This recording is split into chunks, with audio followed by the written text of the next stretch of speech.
जय हिंद दोस्तों, एक बार फिर से स्वागत है आप सभी का हमारे यूट्यूब चैनल पर। मैं रविचंद्र केवट एक बार फिर से स्वागत करता हूं आप सभी को। और आज से हम लोग झारखंड जीके की एक सीरीज़ चलाने वाले हैं, जिसमें कुछ वीडियो में रेगुलर बेसिस पे कोशिश करूंगा अपलोड करने का, क्योंकि झारखंड में बहुत सारे कॉम्पिटेटिव एग्जाम जो है वो अभी आने वाले दिनों में आएंगे, और कुछ का जो है वो नोटिफिकेशन आ चुका है।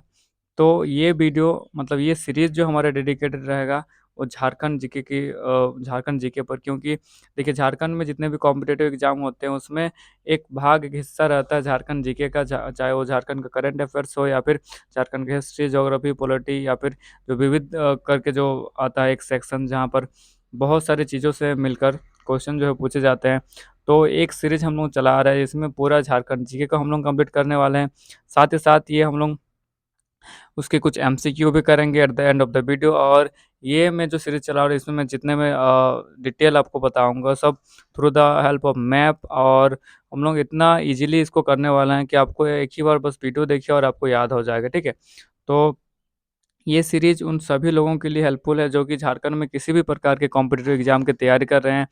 तो झारखंड जेटेट की बात करें हम लोग, या फिर NMMSS, या फिर CMMSS, या फिर झारखंड CGL, JPSC, SSC, या किसी भी प्रकार का झारखंड से संबंधित कॉम्पिटिटिव एग्जाम हो तो उस एग्जाम में आपको ये वीडियो हेल्पफुल रहने वाला है, ठीक है। इस वीडियो में हम लोग हिस्ट्री चलिए शुरू करते हैं। हम लोग झारखंड जीके की इस सीरीज़ को, जिसमें हम लोग झारखंड के हिस्ट्री, ज्योग्राफी, पॉलिटी और मिसलेनियस वाले जो जितने भी क्वेश्चन हैं उन सभी को हम लोग कवर करने की कोशिश करेंगे।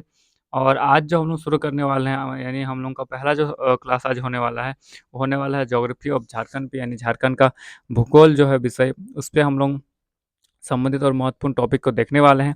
तो चलिए बिना देरी किए हम लोग शुरू करते हैं, ठीक है। तो आज जो हम लोग सबसे पहले देखते हैं वो झारखंड का जो बेसिक इन्फॉर्मेशन है, या फिर झारखंड का भूगोल से संबंधित जो महत्वपूर्ण जानकारी है, जो बेसिक जानकारी है, उसको पहले हम लोग देख लेते हैं, ठीक है। तो ज्योग्राफी ऑफ झारखंड, झारखंड का भूगोल। देखिए राज्य का गठन कब हुआ था, तो झारखंड राज्य का गठन हुआ था 15 नवंबर 2000 को, और ये बिहार से विभाजित होकर बना था, जैसा कि आप सभी को इसके बारे में पता होगा। लेकिन हम लोग एकदम बेसिक से लेकर शुरू करते हैं, ताकि अगर आप ऐसे कैंडिडेट हैं जिनको झारखंड जीके का क्लास आज से पहले कभी नहीं किए हैं तो भी उनके लिए भी हेल्पफुल हो, ठीक है। तो एकदम बेसिक से हम लोग शुरू करते हैं और एकदम डेप्थ से डेप्थ में हम लोग जाने की कोशिश करेंगे। तो झारखंड राज्य का जो गठन हुआ था वो कब हुआ था, 15 नवंबर सन 2000 को, और ये बिहार से विभाजित होकर राज्य जो है वो बना था, ठीक है। और झारखंड की राजधानी कहाँ है, तो झारखंड की राजधानी है रांची। कुल क्षेत्रफल झारखंड का कितना है, तो 79,714 वर्ग किलोमीटर। झारखंड की स्थिति अगर देखा जाए भारत के नक्शा में, तो भारत के पूर्वी भारत में, तो भारत के पूर्वी भाग में स्थित है। अक्षांश और देशांतर की बात करें तो 21 डिग्री 58 मिनट पूर्वी से लेकर 25 डिग्री 58 मिनट अक्षांश में, और 83 डिग्री 22 मिनट से लेकर 87 डिग्री 57 मिनट देशांतर तक ये स्थित है, ठीक है।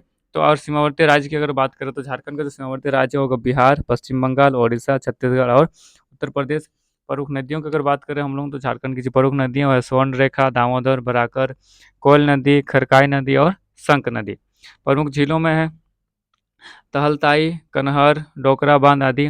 प्रमुख पर्वत की अगर हम लोग बात करें तो ये आपका राजमहल, पारसनाथ, नेतरहाट पहाड़ मतलब पठार पठारी क्षेत्र में आता है झारखंड। तो झारखंड छोटा नागपुर पठारी क्षेत्र में आता है। जलवायु की अगर बात करें तो कि झारखंड में किस प्रकार का जलवायु पाया जाता है, तो झारखंड में उष्णकटिबंधीय मानसूनी जलवायु है। औसत वर्षा अगर देखा जाए कि झारखंड में औसत वर्षा कितनी होती है, तो लगभग 1200 मिमी से लेकर 1600 मिलीमीटर तक जो है झारखंड की औसत वर्षा होती है। प्रमुख खनिज की अगर बात करें तो झारखंड में कोयला, लो अयस्क, बॉक्साइट, तांबा, अभ्रक एवं यूरेनियम जैसे खनिज पाए जाते हैं। और खनिज संसाधनों में अगर झारखंड का योगदान पूछा जाए भारत में, तो आपको जानकर हैरानी हो कि भारत का लगभग 40% खनिज जो है वो झारखंड से ही आता है। मतलब अगर भारत के कुल खनिजों में झारखंड का योगदान पूछा जाए तो ये हमारे योगदान 40% है, ठीक है। तो एक बड़ा हिस्सा हम लोग कवर करते हैं, और इसलिए झारखंड को खनिज संपन्न संसाधन वाला राज्य कहा भी जाता है, ठीक है। झारखंड के प्रमुख प्रमुख अगर वन की हम लोग बात करें तो साल, सागवान, बांस, महुआ आदि जो प्रमुख प्रमुख वृक्ष है जो यहाँ पर पाए जाते हैं, और पलाश वगैरह भी। और वन क्षेत्र की अगर बात करें तो झारखंड के कुल क्षेत्रफल के 29% पर वन है। प्रमुख अभ्यारण्य की अगर हम लोग बात करें तो पलामू टाइगर रिजर्व, दलमा वन्य जीव अभ्यारण्य, हटिया उद्यान। तो ये जो है प्रमुख प्रमुख अभ्यारण्य और पार्क हैं। प्रमुख पर्वतीय स्थल की अगर बात करें तो नेतरहाट है, पारसनाथ है, रांची हिल्स है, औद्योगिक क्षेत्र में आता है जमशेदपुर, बोकारो, धनबाद, रांची तथा हटिया आदि। और जनजातीय समुदाय की अगर बात करें तो संथाल, मुंडा, उरांव, बिरहोर एवं खड़िया आदि जो प्रमुख प्रमुख जनजातियाँ झारखंड में निवास करती है। तो ये जो हुआ ये झारखंड का एक बेसिक डिटेल होगा, तो नॉर्मल जो है इंट्रोडक्शन टाइप का। और हम लोग अभी सारी चीज़ों को इन डेप्थ में देखने वाले हैं, इन डिटेल में देखने वाले हैं, ठीक है, कि अगर भारत का अक्षांश और देशांतर विस्तार इतना है तो कैसे करके है, पूर्वी भारत में क्यों बोला जा रहा है, ठीक है, पर प्रमुख नदियों के बारे में हम लोग डिटेल में देखेंगे, ठीक है। तो सारी चीज़ों को हम लोग इन डेप्थ में देखने वाले हैं। तो ये तो एक ऊपर ऊपर मतलब इंट्रोडक्शन टाइप का एक छोटा सा इन्फॉर्मेशन झारखंड के बारे में दिया गया है। तो चलिए अब हम लोग थोड़ा सा इन डेप्थ में जानने की कोशिश करते हैं और शुरू करते हैं राज्य का गठन से, ठीक है। तो झारखंड राज्य का गठन, उससे संबंधित जो महत्वपूर्ण बिंदु हैं उनको हम लोग देखने का प्रयास करते हैं। तो देखिए, झारखंड राज्य का गठन कब हुआ था, तो ये 15 नवंबर सन 2000 को हुआ था। यह बिहार से अलग होकर भारत का 28वां राज्य बना। कितना नंबर का? 28वां राज्य बना। यह तिथि भगवान बिरसा मुंडा की जयंती भी है, और आप लोगों को पता होगा कि 15 नवंबर को हम लोग बिरसा जयंती के रूप में मनाते हुए हैं। तो भगवान बिरसा मुंडा की जयंती को ही हम लोग झारखंड का गठन दिवस के रूप में स्वीकार करते हैं, और इसीलिए 15 नवंबर को ही मतलब झारखंड का स्थापना दिवस मनाया जाता है। तो 15 नवंबर 2000 ईस्वी को झारखंड राज्य का गठन हुआ, और ये भारत का 28वां राज्य बनता है।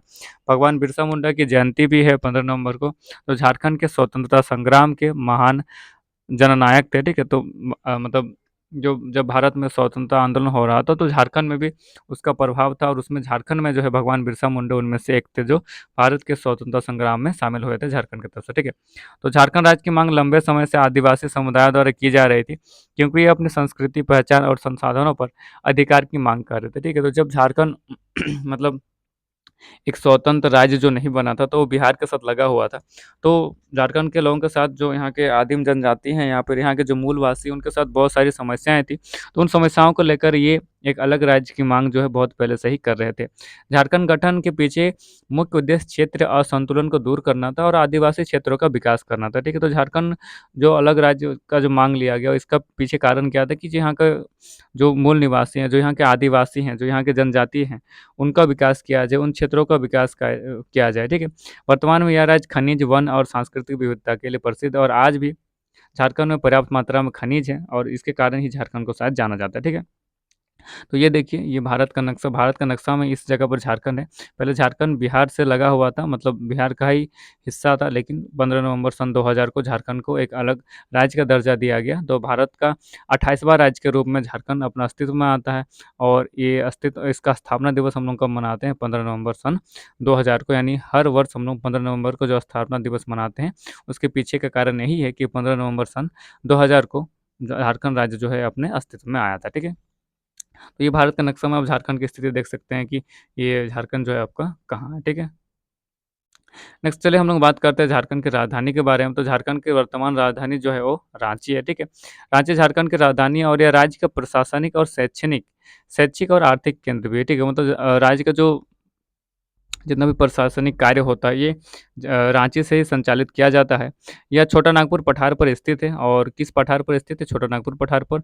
रांची को झरनों का शहर भी कहा जाता है। याद रखिए, कभी कई बार पूछा जाता है कि झरनों का शहर किसे कहा जाता है, ठीक है। तो रांची को झरनों का शहर भी कहा जाता है, क्योंकि यहाँ कई सुंदर झरने जैसे हुंडरू, दसम, आप लोग गए भी होंगे, हुंडरू जलप्रपात, दसम फॉल्स, जोना फॉल्स आदि। तो इन इस तरह के मतलब ये जो है झरने रांची में ही स्थित है, इसीलिए रांची को क्या बोला जाता है? झरनों का शहर बोला जाता है। यह राजधानी होने के साथ-साथ तकनीकी और चिकित्सा संस्थानों जैसे कि रिम्स, बीआईटी मेसरा आदि के लिए भी प्रसिद्ध है।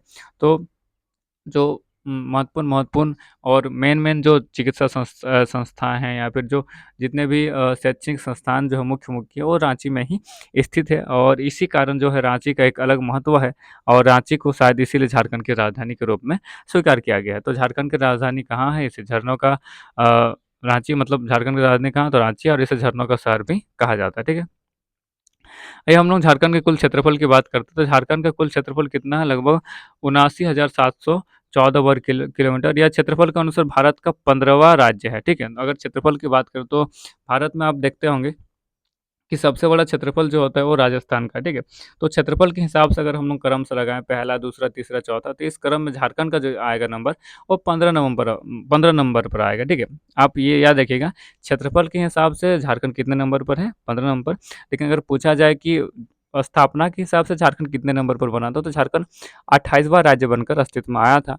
तो उसमें आप कन्फ्यूज़ मत कीजिएगा। क्षेत्रफल के अनुसार झारखंड 15 नंबर पर है और स्थापना के आधार पर अगर देखा जाए, जो जो झारखंड जो है भारत का 28वां राज्य बन के उभर रहा था, ठीक है। इसमें घने जंगल हैं, पहाड़ियाँ हैं, पठारी क्षेत्र है और उपजाऊ मैदान भी शामिल। तो झारखंड में हर तरह के विशेषताएं, जैसे कि जंगल भी है, पहाड़ी क्षेत्र भी है, पठारी भी है और उपजाऊ मैदान भी है। झारखंड का यह क्षेत्र इसे खनिज और वन संसाधन की दृष्टि से समृद्ध बनाता है और यही शायद कारण है कि झारखंड में पर्याप्त मात्रा में खनिज की उपलब्धता है।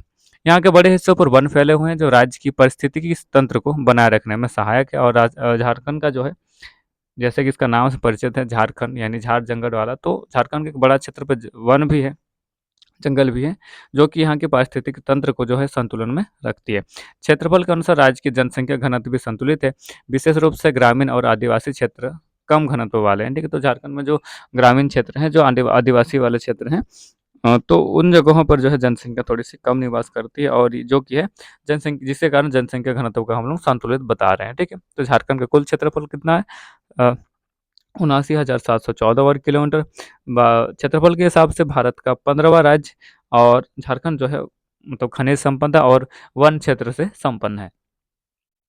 आगे चलिए हम लोग बात करते हैं अक्षांश और देशांतर के बारे में।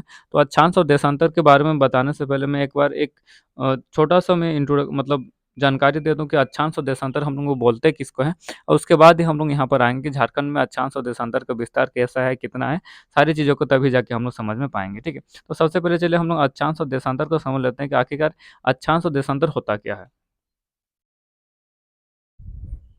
तो चलिए सबसे पहले हम लोग अक्षांश और देशांतर को एक बार समझने का प्रयास करते हैं, ठीक है। तो मान लीजिए ये जो है ये एक ग्लोब है, यानी पृथ्वी का एक समरूप है, और ये भी एक ग्लोब है जो पृथ्वी का एक समरूप है, ठीक है। तो हम लोग पृथ्वी को जैसे हम लोग ग्लोब में अध्ययन करते हैं, हालांकि वो पृथ्वी का एग्जैक्ट जो है साइज नहीं होता है, लेकिन अध्ययन के लिए हम लोग ग्लोब का सहारा लेते हैं। तो समझ लीजिए, मान लीजिए कि ये हमारा क्या है, पृथ्वी है कुछ देर के लिए। तो पृथ्वी में किसी भी देश का एग्जैक्ट लोकेशन वगैरह जानने के लिए हम लोग इस पे जो है कुछ काल्पनिक रेखाएँ खींचे। जैसे कि पृथ्वी पर इस प्रकार की कुछ रेखाएँ खींची गई, इस प्रकार की सीधी-सीधी, ठीक है? तो एक-एक डिग्री पर, जैसे कि पूरा गोला है तो इसके मतलब इस पे पूरा 360 डिग्री होना चाहिए, ठीक है? तो एक-एक डिग्री पर जो है एक-एक लकीर खींचा गया है और इस प्रकार की जो रेखाएँ हैं, इस प्रकार की काल्पनिक रेखाओं को हम लोग बोलते हैं देशांतर रेखाएँ। क्या बोलते हैं? देशांतर रेखाएँ, ठीक है? तो इस प्रकार की जो रेखाएँ, इस प्रकार की रेखाओं को हम लोग बोलते हैं देशांतर रेखाएँ। और पृथ्वी पर इस प्रकार की जो रेखाएँ खींची गई है, काल्पनिक रेखाएँ, इस प्रकार की सीधी-सीधी, मतलब आड़ी करके, ठीक है? ये सीधी लकीरें और ये तिरछी लकीरें, आड़े लकीर जो खींची गई है, इस प्रकार की रेखाओं को हम लोग क्या बोलते हैं? अक्षांश रेखाएँ, ठीक है? तो पृथ्वी पर दोनों प्रकार की काल्पनिक रेखाएँ खींची गई है, हम लोग अध्ययन के लिए इसका सहारा लेते हैं। इस प्रकार की रेखाओं को हम लोग देशांतर रेखाएँ बोलते हैं और इस प्रकार की रेखाओं को हम लोग क्या बोलते हैं? अक्षांश रेखाएँ, ठीक है? तो पृथ्वी पर दोनों प्रकार की रेखाएँ, अक्षांश रेखाएँ और देशांतर रेखाएँ आपको देखने को मिलेंगी।